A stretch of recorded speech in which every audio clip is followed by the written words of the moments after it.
If they don't give us magnets, then we have to charge them 200% tariff or something, But we're not going to have a problem, I don't think.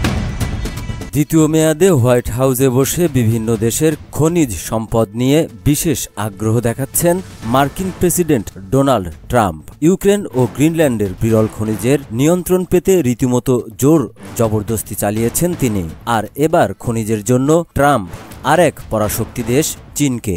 25শে August প্রথমবারের মতো ওয়াশিংটনে বৈঠকে বসেন মার্কিন president Donald Trump এবং দক্ষিণ কোরিয়ার নতুন প্রেসিডেন্ট লি জামিয়ং।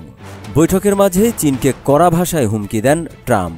ওভাল অফিসে লি জামিয়ংকে পাশে রেখেই চীনের খনিজ নিয়ে কথা বলতে গিয়ে ট্রাম্প ঘোষণা করেন চীন যুক্তরাষ্ট্রকে খনিজ চুম্বক দেবে, আর নইলে তাদেরকে 200% শুল্ক দিতে হবে। ট্রাম্প আরও বলেন, চীন যদি যুক্তরাষ্ট্রকে চুম্বক না দেয় তাহলে তাদের উপর আমাদের 200% শুল্ক আরোপ করতে হবে, আর এটা করতে আমাদের খুব বেশি সমস্যা হবে না।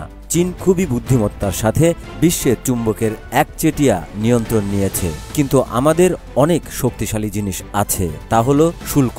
আশা করি খুব অল্প সময়ের মধ্যে আমাদেরও অনেক চুম্বক থাকবে।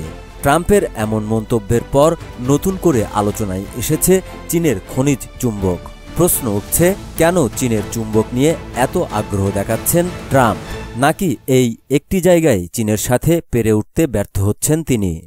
রেয়ার আর্থ ম্যাগনেট বা চুম্বক হল প্রযুক্তি ও প্রতিরক্ষার একদিকে যেমন স্মার্টফোন, ল্যাপটপ ও ইলেকট্রিক গাড়ির মতো প্রযুক্তিতে এর ব্যবহার রয়েছে, তেমনি অন্যদিকে ফাইটার জেট, মিসাইল ও সাবমেরিনের মতো প্রতিরক্ষা শিল্পেও চুম্বক অপরিহার্য।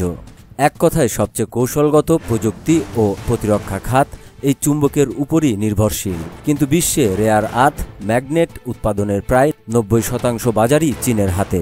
ফলে মার্কিন প্রতিরক্ষা ও টেক ইন্ডাস্ট্রি কার্যত চীনা সরবরাহের উপর নির্ভরশীল।